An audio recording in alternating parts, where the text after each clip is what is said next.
Welcome to Reddit Jet, where we will look at a Reddit post about the unexplained things that happened to someone. What is the strangest thing that happened to you that you can't logically explain? This first post is from Abel Marrow 87.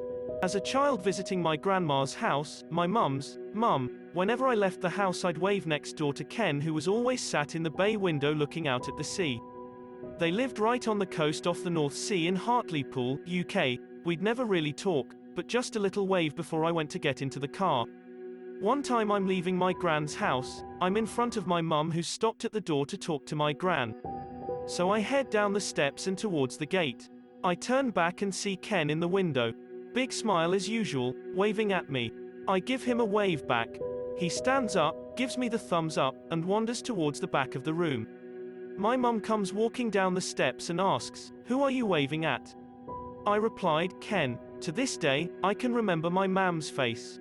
She just went white, but didn't say anything to me.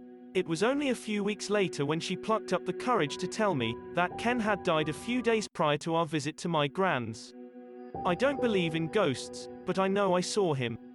I can still picture his striped grey sweater with light stripes across it. Him waving and getting up out of his chair.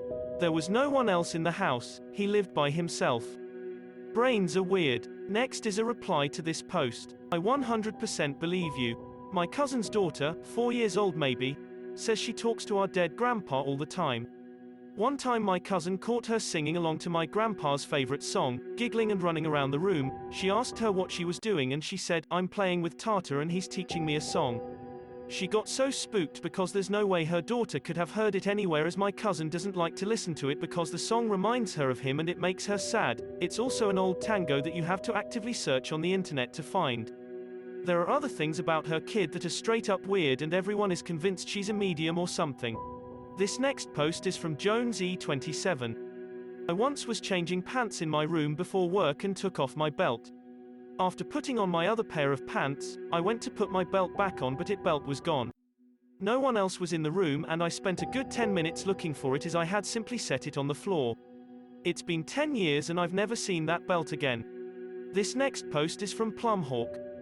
When I was about 12 years old I went up to Lake Tahoe with my friend and his parents who had a condo in Incline Village. One day, the two of us are walking to the bowling alley and cross a street in a crosswalk. Right before we get to the curb, a car comes really close to hitting us. All of a sudden, we're both up on the curb, like we were lifted a few feet. We both looked at each other strangely. "Did you jump?" "No." "Did you?" "No." We spent the next hour kind of dumbfounded. It didn't feel like a shove or any use of force. We were still in the street, then we weren't. This next post is from Ra Whited. This one is strange to me because it was so long ago and I'm convinced I have to be remembering things wrong. I was a young kid at the grocery store and I saw this toy helicopter, like Hot Wheels sized, that I really wanted for some reason. I, of course, didn't buy it, but the memory of it stuck in my head.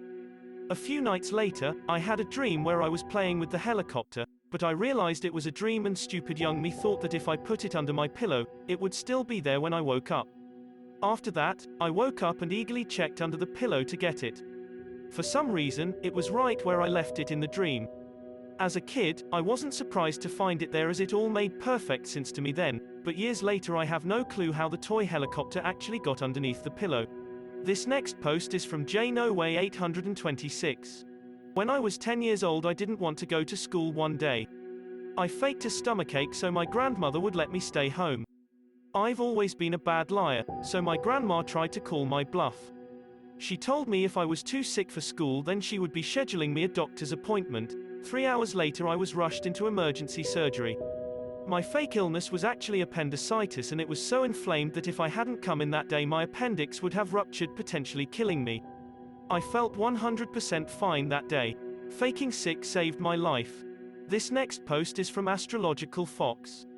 When I was in primary school, like year 1 to 2, in the cafeteria there was all these cups filled with milk every lunch. Red, green, blue, but only one yellow cup. Everyone would fight to get the yellow cup like it was the Holy Grail, and it had been this way for years. One night I had a dream that the cafeteria had gotten more yellow cups in, and lo and behold the next day, hundreds of yellow cups. Subscribe to my channel if you want to see more of this.